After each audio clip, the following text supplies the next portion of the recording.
Good. So, ERC20 tokens.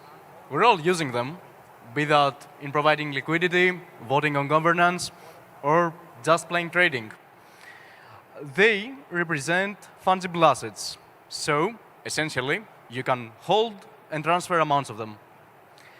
But that leads to a few assumptions. We assume that we are solely in control of our balances. We assume that we may transfer amounts that we own at any given moment. But tokens are programs implemented by arbitrary code. As a result, there is nothing to guarantee that these assumptions hold. That falls on us. So, how do we go about it? First, we could try and simulate the actions we're planning on taking with regards to the token before actually performing them. So, say you're going to trade a token. You could first go and find the holder of the token. Here I'm using our own solution, DeFi Security Suite. And then, once you've got the address, you can go to Foundry and try and simulate the transfer from that address to whatever other address and check that the new balances match. And we can see here that they do not. There is a tax on transfer. But even if there was not, even if the simulation came back clean, we're not safe yet. You see, it's rarely the case that you're going to sell the token the moment you buy it. So what if now you're able to sell it, but that's no longer the case in the future? In fact, that's exactly how honeypots work, right? There is some part of the code that may disallow certain addresses, or all addresses but the owner, from interacting with the token. So, how do we check for behaviors that are not currently observable, but may be enabled? Well, we could inspect the code. As a matter of fact, how many of you hold USDT?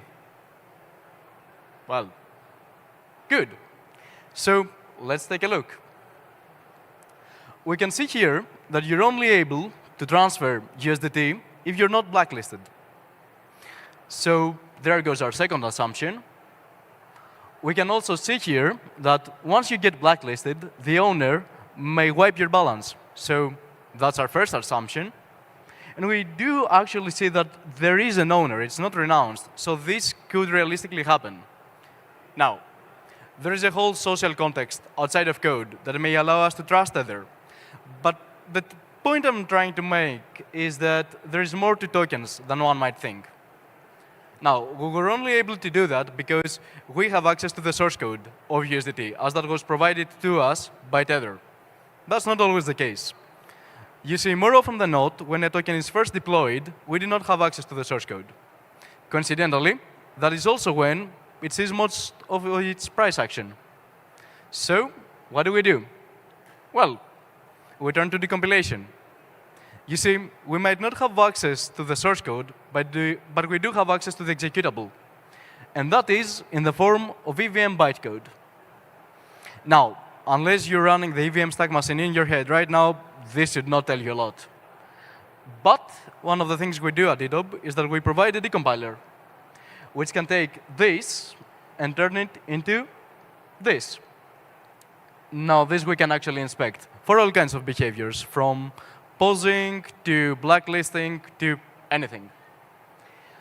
Now, there was a whole section in this talk regarding automating this process. Because honestly, you cannot be doing all this for every token you're planning on interacting with. But alas, we don't have the time. So, I will tell you that what my team tries to do is to automate this process. And if anybody is interested, you're more than welcome to come up to me after this talk. Thank you.